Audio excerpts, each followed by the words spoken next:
സുഗമോ ദേവി സീരിയലിൻ്റെ ഏറ്റവും പുതിയ പ്രൊമോ റിവ്യൂയിലേക്ക് എല്ലാ കൂട്ടുകാർക്കും സ്വാഗതം.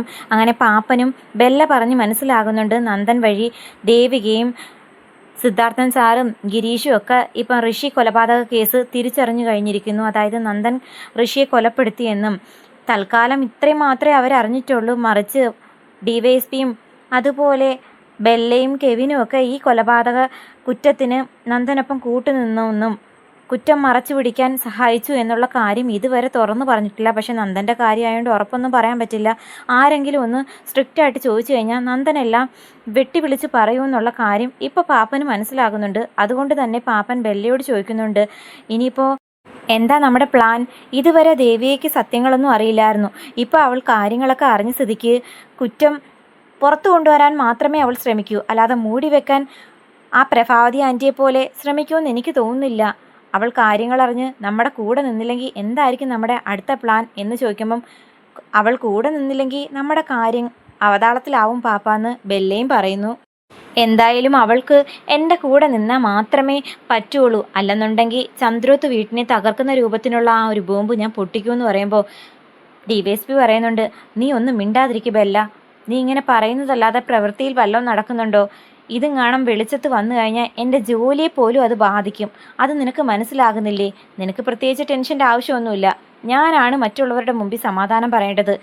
വലിയൊരു പൊസിഷനിൽ ഇരുന്നു കൊണ്ടാണ് ചെയ്യാൻ പാടില്ലാത്ത എല്ലാ കാര്യങ്ങളും നിനക്ക് വേണ്ടിയിട്ട് ഞാൻ ചെയ്തത് എന്നൊക്കെ പറഞ്ഞ് സംസാരിച്ചിരിക്കുന്ന സമയത്ത് ബെല്ലയാണെങ്കിൽ പാപ്പനെ ഒന്ന് സമാധാനിപ്പിക്കുന്നു. അതേസമയം സിദ്ധാർത്ഥൻ്റെ ഏറ്റവും നല്ല സുഹൃത്തായിട്ടുള്ള ഹരി, അതായത് റിട്ടയേർഡ് ജില്ലാ ജഡ്ജിയായിരുന്ന ഹരി വീട്ടിലേക്ക് വരുന്നുണ്ട്. ചന്ദ്രോത്ത് വീട്ടിലേക്ക് സിദ്ധാർത്ഥനും ഗിരീഷും ഒക്കെ വിളിച്ചത് പ്രകാരമാണ് അദ്ദേഹം വന്നിരിക്കുന്നത്. അദ്ദേഹം വന്ന് കാര്യങ്ങളെല്ലാം തിരക്കി അറിയുന്നുണ്ട്. എന്താണ് വിഷമം, എന്തുകൊണ്ടാണ് തന്നെ അത്യാവശ്യമായിട്ട് കാണണമെന്ന് സിദ്ധാർത്ഥൻ വാശി പിടിച്ചത്. സിദ്ധാർത്ഥൻ്റെ സംസാരത്തിൽ നിന്ന് എന്തോ ഒരു പന്തികേട് എനിക്ക് തോന്നിയതാ. കാര്യം എന്താണെന്ന് തിരക്കുന്ന സമയത്ത് സിദ്ധാർത്ഥനും അതുപോലെ പ്രഭാവതിയും എല്ലാ കാര്യങ്ങളും നന്ദന് സംഭവിച്ച ആ അബദ്ധത്തെക്കുറിച്ച് തുറന്നു പറയുന്നുണ്ട്. എങ്ങനെയെങ്കിലും തൻ്റെ മകനെ രക്ഷിക്കണമെന്ന് പ്രഭാവതി കൈകൂപ്പി പറയുന്ന സമയത്ത് തെറ്റുകാരനാണെങ്കിൽ ഒരിക്കലും ആ പയ്യനെ എനിക്ക് രക്ഷിക്കാൻ പറ്റില്ലെന്ന് തീർത്തും അദ്ദേഹം പറയുന്നു. അത് കേട്ട് ആകെ പ്രഭാവതി ആണെങ്കിൽ ഷോക്കാകുന്നുണ്ട്. എന്തായാലും ആ പയ്യനെ ഇങ്ങോട്ട് വിളിക്ക്, അവൻ്റെ കൂടെ എനിക്ക് ചില കാര്യങ്ങൾ ചോദിച്ചറിയാനുണ്ട്. അതിനുശേഷം അവനെ രക്ഷിക്കാൻ പറ്റുമോ ഇല്ലയോ എന്നുള്ള കാര്യത്തിൽ പിന്നൊരു തീരുമാനം എടുക്കുന്നതല്ലേ നല്ലത്, അല്ലേ സിദ്ധാർത്ഥ എന്ന് ചോദിക്കുമ്പം അത് മതി പ്രഭ, നീ പോയി നന്ദനെ വിളിക്കാൻ പറയുന്നത് കേട്ടിട്ട് പ്രഭാവതി ആണെങ്കിൽ മേലേക്ക് ചെല്ലുന്നുണ്ട്. എന്നിട്ട് നന്ദനോട് പറയുന്നു, മോനെ താഴെ മോൻ്റെ കാര്യങ്ങൾ തിരക്കാൻ വേണ്ടി അച്ഛൻ്റെ ഏറ്റവും നല്ല സുഹൃത്തായിട്ടുള്ള ഹരിവക്കീൽ വന്നിട്ടുണ്ട്. എന്തായാലും മോൻ നടന്ന കാര്യങ്ങളെല്ലാം തുറന്നു പറയണം എന്ന് പറയുന്ന സമയത്ത് നന്ദൻ പറയുന്നു, അങ്ങനെ തുറന്നു പറയാൻ പറ്റില്ലമ്മ. കാരണം ഒരു കാര്യങ്ങളും തുറന്നു പറയാൻ പാടില്ലെന്നാണ് ബെല്ലയും അതുപോലെ കെവിനും എന്നോട് പറഞ്ഞിരിക്കുന്നത്. ഞാൻ എന്തെങ്കിലും വിട്ടു പറഞ്ഞു കഴിഞ്ഞാൽ അവരുടെ പേരും ഇപ്പം വിളിച്ചത് കൊണ്ടുവരേണ്ടി വരും. അത് എന്നെക്കായും ബാധിക്കുന്നത് അവരെയല്ലേ. ദേവികയോട് തന്നെ ഞാൻ സത്യങ്ങളെല്ലാം തുറന്നു പറഞ്ഞു എന്നറിഞ്ഞതിന് ശേഷം മുതൽ ബെല്ലയ്ക്ക് നല്ല മാറ്റമുണ്ട്. ഇനി ഇതും കൂടി ആകുമ്പോഴത്തേക്കും അവൾ എങ്ങനെ പ്രതികരിക്കുമെന്ന് പറയാൻ പറ്റില്ല എന്ന് പറയുമ്പോൾ പ്രഭാവതി പറയുന്നു, മോൻ പറയുന്നത് ശരിയാ. എന്നിരുന്നാലും മോൻ്റെ ഭാവിയാണിപ്പോൾ ഈ അമ്മയ്ക്ക് മുഖ്യം. എന്തായാലും താഴേക്ക് വരാൻ പറഞ്ഞ് നന്ദനെ കൂട്ടി പ്രഭാവതി അങ്ങോട്ടേക്ക് വരുന്നുണ്ട്. അങ്ങനെ നന്ദൻ പകച്ചു നിൽക്കുന്നത് കണ്ടിട്ട് താൻ എന്തിനെങ്ങനെ പേടിച്ച് നിൽക്കുന്നത്, ഇങ്ങോട്ടേക്ക് വാ, എൻ്റെ അടുത്തേക്ക് ഇരിക്കാൻ പറഞ്ഞ് നന്ദനെ അടുത്തേക്ക് വിളിച്ചിരുത്തുന്നുണ്ട് ഹരിവക്കീൽ.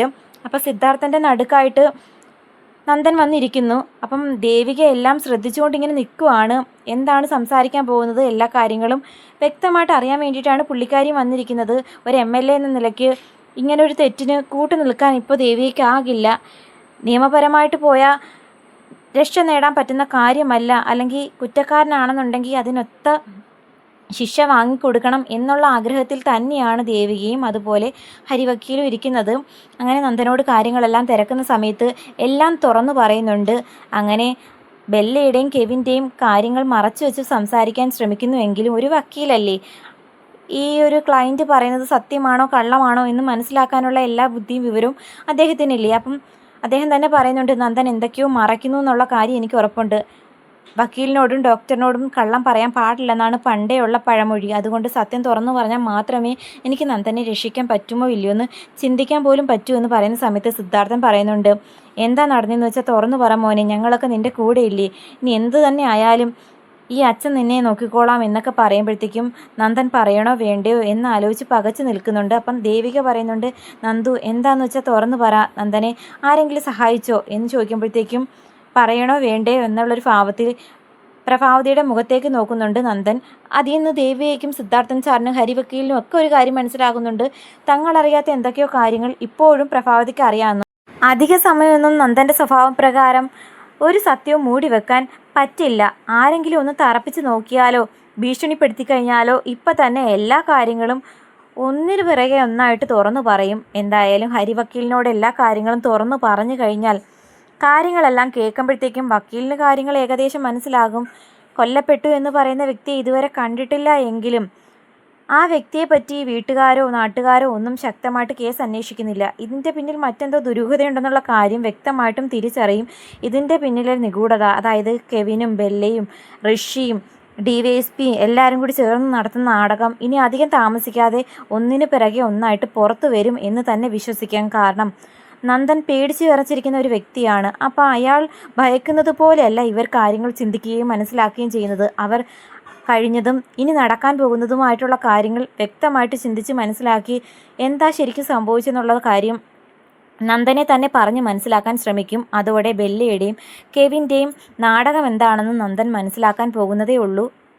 അതേസമയം തന്നെ ഭാർഗവിയും ഗൗരിയൊക്കെ അറിയുന്നുണ്ട് ചന്ദ്രോത്ത് വീട്ടിൽ എന്തൊക്കെയോ വലിയ പ്രശ്നങ്ങൾ നടക്കുന്നുണ്ട്. അതിൻ്റെ ഭാഗമായി ഇന്ന് ഹരിവക്കീൽ വന്ന് നന്ദനും ദേവിക മോളെയും കണ്ട് സംസാരിക്കുന്നു എന്നൊക്കെ പറയുന്നു.